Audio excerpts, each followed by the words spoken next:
Bismillahirrahmanirrahim. Assalamualaikum warahmatullahi wabarakatuh.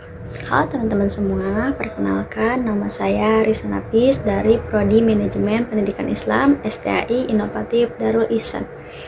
Dengan dibuatnya video kali ini yaitu untuk memenuhi tugas UAS saya, yaitu mata kuliah Ulumul Quran. Di sini saya akan membawakan materi yang sangat penting dalam kajian Al-Quran, yaitu ayat muhkam dan ayat mutasyabih. Materi ini sering kita dengar dalam ilmu tafsir, tapi tidak jarang masih banyak orang yang kebingungan apa sih ayat muhkam dan ayat mutasyabih itu.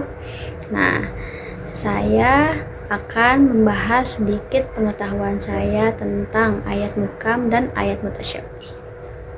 Oke, kita lanjut ke pembahasan pertama, yaitu ayat muhkam. Ayat muhkam adalah ayat-ayat Al-Quran yang maknanya jelas, tegas, dan mudah dipahami.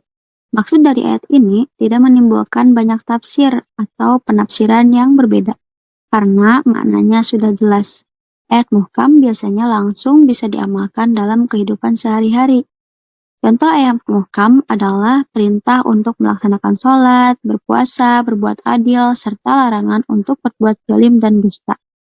Ayat-ayat seperti ini berfungsi sebagai dasar utama ajaran Islam, baik dalam akidah, ibadah, maupun akhlak.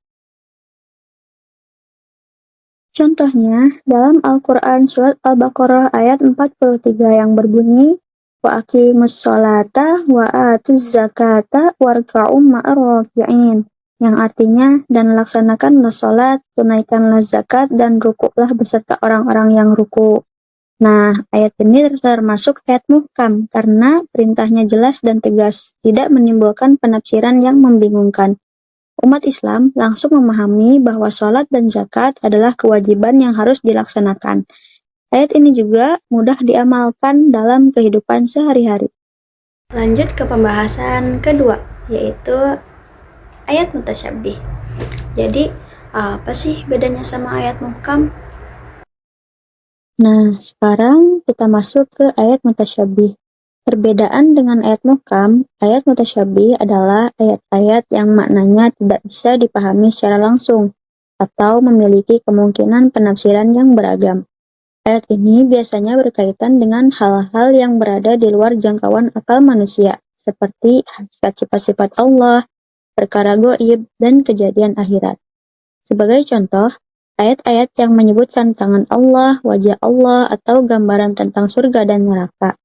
Ayat-ayat ini tidak boleh dipahami secara harfiah seperti makhluk, karena Allah tidak sama dengan ciptaannya.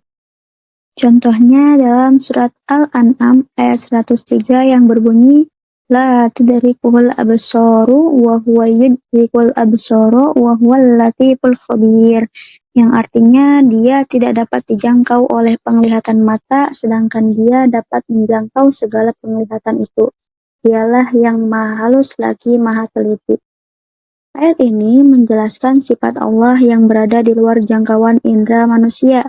Hakikat bagaimana Allah melihat dan bagaimana keberadaannya tidak bisa dipahami sepenuhnya oleh akal manusia, sehingga ayat ini masuk dalam kategori mutasyabih. Pembahasan ketiga, yaitu sikap yang benar terhadap ayat mutasyabih. Jadi, bagaimana sih cara kita menyikapi ayat mutasyabih itu? Al-Quran sendiri menjelaskan bahwa orang yang ilmunya mendalam tidak memaksakan penafsiran, tetapi menyerahkan makna hakikatnya kepada Allah, sambil tetap meyakini kebenarannya. Dalam Islam, ada dua sikap yang dikenal. Yang pertama yaitu tafwid, yang artinya kita mengimani ayat tersebut dan menyerahkan makna hakikatnya kepada Allah. Yang kedua yaitu ta'wil. Ini biasanya dilakukan oleh ulama, yaitu menafsirkan ayat mutasyabih dengan makna yang sesuai dengan keagungan Allah. Misalnya, tangan Allah dimaknai sebagai kekuasaan Allah, bukan seperti tangan manusia. Kedua pendekatan ini diakui dalam Islam selama tidak menyimpang dari prinsip akidah yang benar. Kita masuk ke pembahasan keempat, yaitu hikmah adanya ayat muhkam dan ayat mutasyabih. Kenapa sih Al-Quran punya dua jenis ayat ini? Mungkin ada yang mikir, kenapa nggak semuanya jelas? Nah, justru disitulah hikmahnya. Adanya ayat muhkam dan mutasyabih menunjukkan bahwa Al-Quran adalah kitab yang sempurna dan kaya makna. Ayat muhkam memberikan kejelasan hukum dan pedoman hidup, sedangkan ayat mutasyabih mendorong umat Islam untuk berpikir, belajar, dan memperdalam ilmu. Selain itu, pembagian ini juga mengajarkan sikap tawadu, bahwa tidak semua hal bisa dijangkau oleh akal manusia. Dengan begitu, umat Islam tidak bersikap sombong dalam memahami agama. Kalau semua ayat terlalu sederhana, mungkin kita tidak terdorong untuk belajar lebih dalam. Tapi kalau semuanya mutasyabih, kita juga bisa bingung. Jadi dua-duanya saling melengkapi.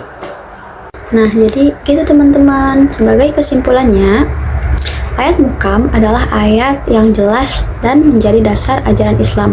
Sedangkan ayat mutasyabih adalah ayat yang maknanya tidak dapat langsung dipahami dan memerlukan sikap hati-hati dalam menafsirkannya.